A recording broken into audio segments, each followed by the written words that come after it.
Hey there, it's James Taylor, keynote speaker on creativity, innovation, and future trends. Today, I'm in Florida, and I'm here because I've been involved in a number of creative projects, filming projects that are going on here just now, as well as doing some kind of speaking here in the United States at the moment. But while I've been here, I had an afternoon off yesterday, and I got a chance to go to the Salvador Dali Museum. Amazing museum here. It's in St. Petersburg, Florida, just very near Tampa, or kind of just west of Orlando.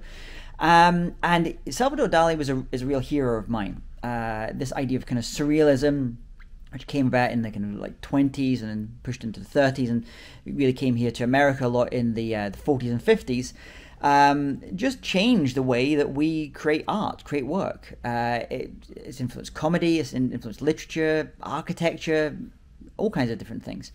So while I was there was something that was really interesting that I picked up on, and I'll show you a little video just now to show you what I mean.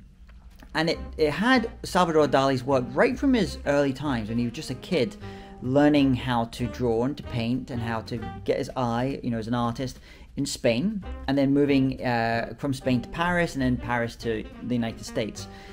And what I thought was really interesting in the early stages of his career, his work, was he copied everyone that he was interested in at the time.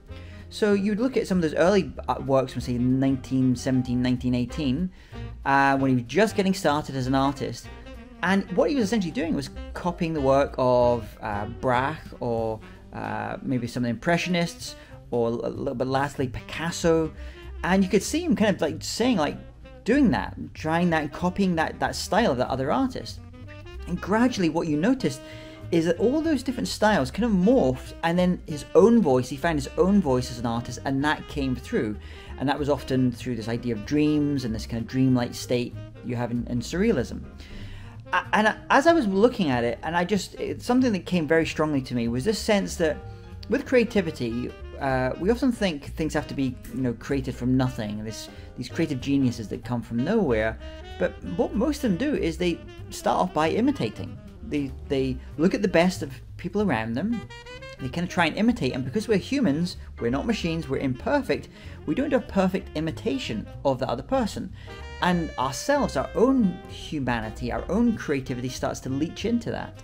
So how do you and I kind of use this? If you're not a visual artist, for example, well, if you're a writer, for example, one of the great little tasks you can set yourself is to read some other great writers and say, okay, for this, I am going to write in the style of this writer. I'm going to write in the style of, let's say, Hemingway, if you want to get that very short form of writing.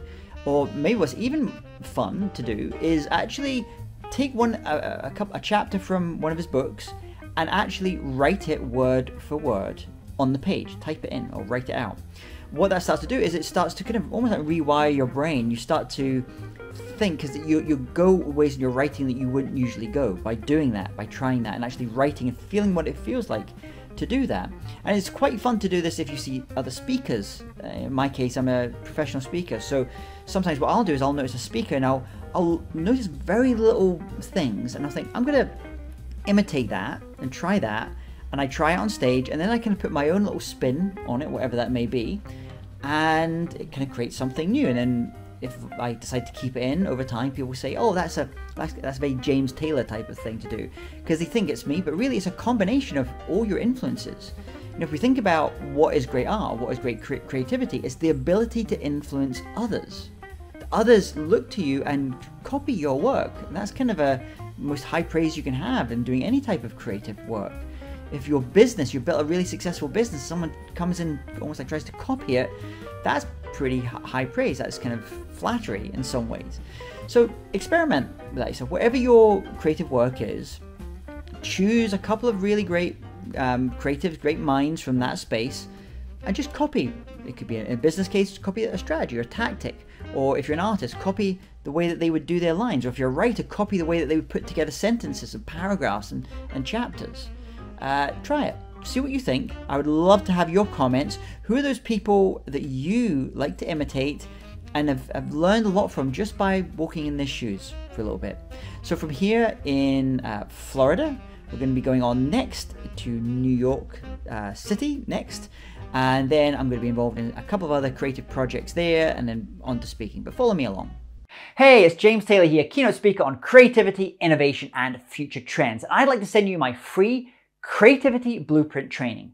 It's a 3-part video training series on how to unlock your creative potential, how to break down any barriers or blocks that have been holding you back creatively, as well as how to generate and develop new ideas.